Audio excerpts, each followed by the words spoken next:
There's a certain kind of pain that comes from never feeling chosen. Not just rejected once, not just one relationship ending. I mean, when it starts to feel like a pattern.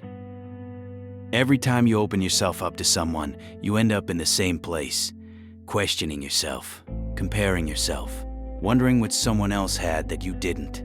And eventually, the question becomes simple, but heavy. Why am I never enough? That question can sit in a man's chest for years. He may never say it out loud. He may cover it with anger. He may act like he doesn't care. He may tell himself he is better off alone anyway. But deep down, when you keep feeling overlooked, replaced, or treated like an option, it starts changing how you see yourself.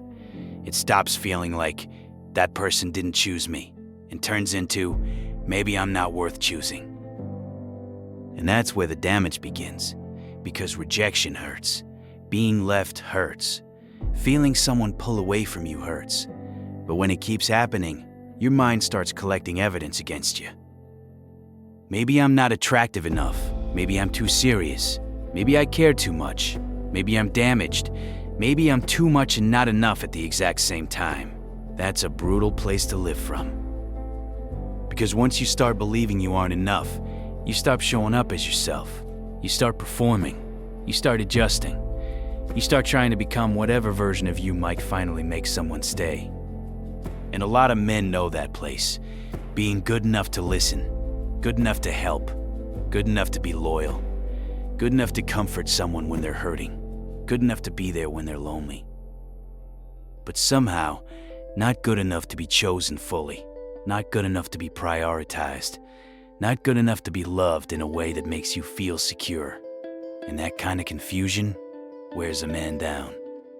Because sometimes the person doesn't completely leave. Sometimes they stay close enough to keep you attached, but distant enough to keep you anxious. They give you just enough warmth to make you hope.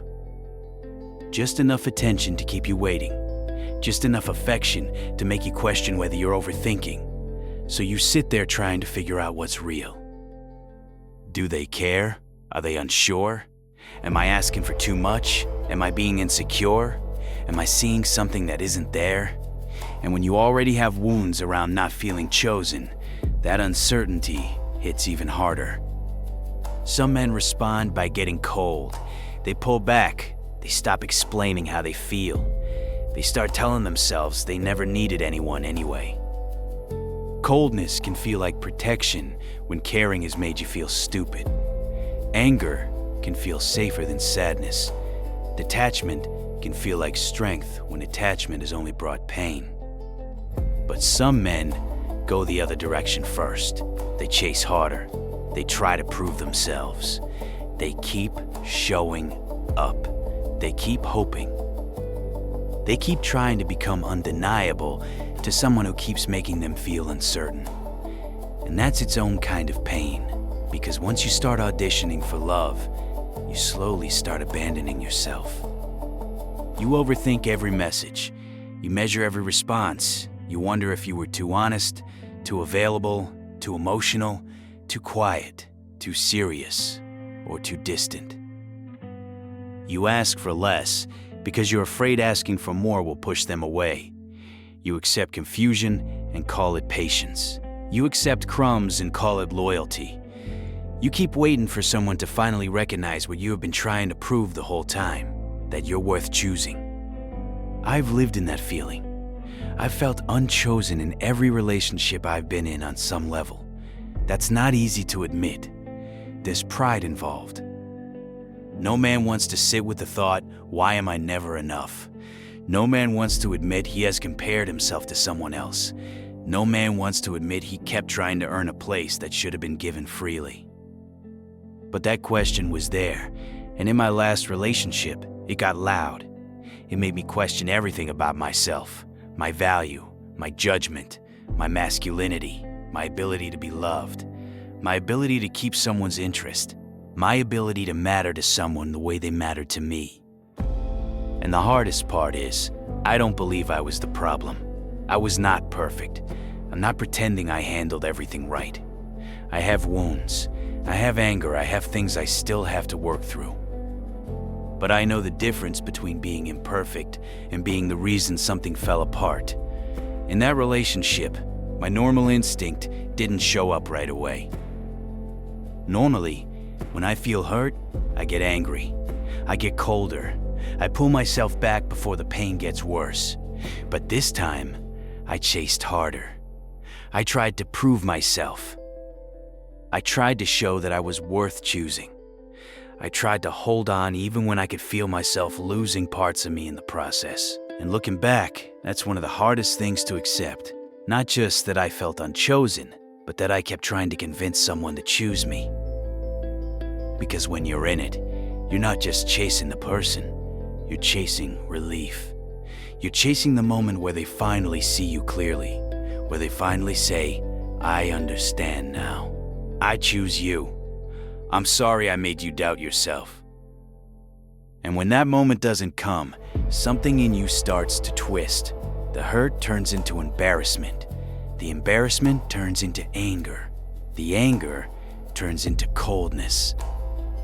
Then people look at you like you became bitter out of nowhere. They don't see the whole process. They don't see how many times you swallowed your feelings, how many times you tried to be patient, how many times you ignored what your body already knew, how many times you blamed yourself, because blaming yourself felt easier than admitting someone you cared about wasn't choosing you the way you needed. That's one of the traps.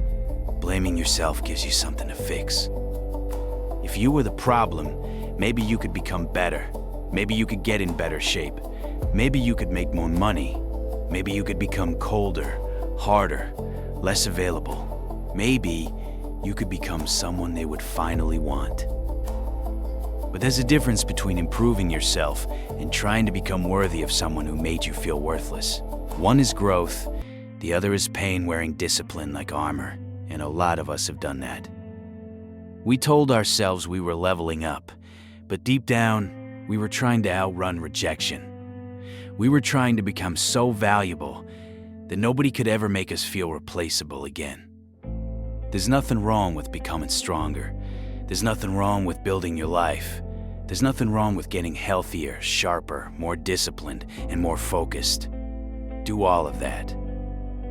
But do it because you respect yourself, not because you are still trying to win an argument with someone who didn't value you correctly. Self-worth can't be built on proving people wrong. At some point, it has to be built on coming back to yourself, and that's harder than it sounds. Because choosing yourself doesn't always feel powerful. Sometimes it feels lonely. Sometimes it feels like grief. Sometimes it feels like sitting in silence with the exact pain you were trying to escape. You want to send a message. You want to explain one more time. You want to ask why. You want them to understand what they did to you. You want them to admit they mishandled you. And maybe they never will. Some people will never apologize. Some people will never give you the explanation that makes the pain make sense. Some people will move on like you were just a chapter while you're still trying to recover from the whole book. And waiting on them to explain your worth back to you will keep you trapped. You may never get closure from the person who made you question yourself. Sometimes, closure has to be built from the decision to stop asking the wrong person for proof that you matter. That doesn't mean you pretend it didn't hurt. It hurt. Being unchosen by someone you wanted can make every insecurity in you stand up at the same time. It can make you feel foolish for caring. It can make you angry at them, then angry at yourself, then angry at the world. That anger makes sense. Just don't let it become your home, because anger can protect you for a season, but it can't raise you. Coldness might stop you from bleeding, but it can also stop you from feeling anything good.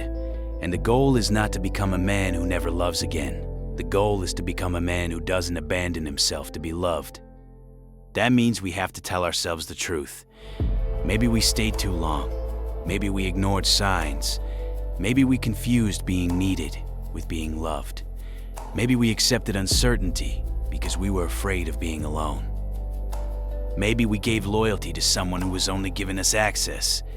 Maybe we kept choosing someone who kept making us feel unchosen. That doesn't mean their choices were our fault. It means our healing has to include the part where we stop handing our heart to people who don't know how to hold it. That isn't bitterness, that's responsibility. And responsibility isn't the same as blame. Blame says, this happened because I'm not enough. Responsibility says, this hurt me and now I have to decide who I become after it. That choice matters. Because pain will try to teach you the wrong lesson. It'll tell you not to trust anyone. It'll tell you love is pointless. It'll tell you to become hard enough that nobody can reach you. But the real lesson is different. The lesson isn't never love again, but never abandon yourself again. The lesson isn't nobody can be trusted. Trust consistency, not potential. The lesson isn't I wasn't enough. The lesson is I was asking the wrong person to confirm my value. Because you can be enough and still not be chosen by the person you wanted. You can be loyal and still be betrayed. You can love deeply and still be left. You can be a good man and still end up with someone who makes you question everything. That doesn't erase your value.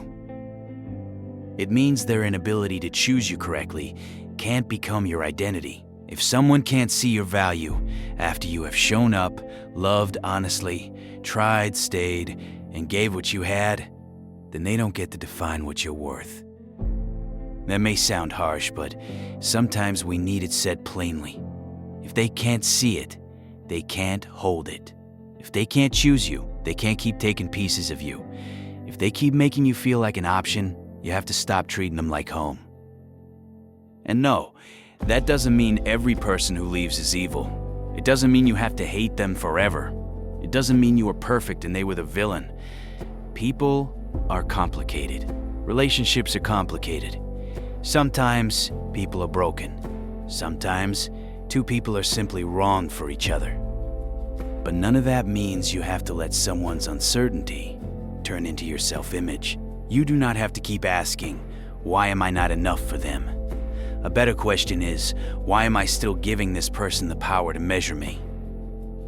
That question brings you back.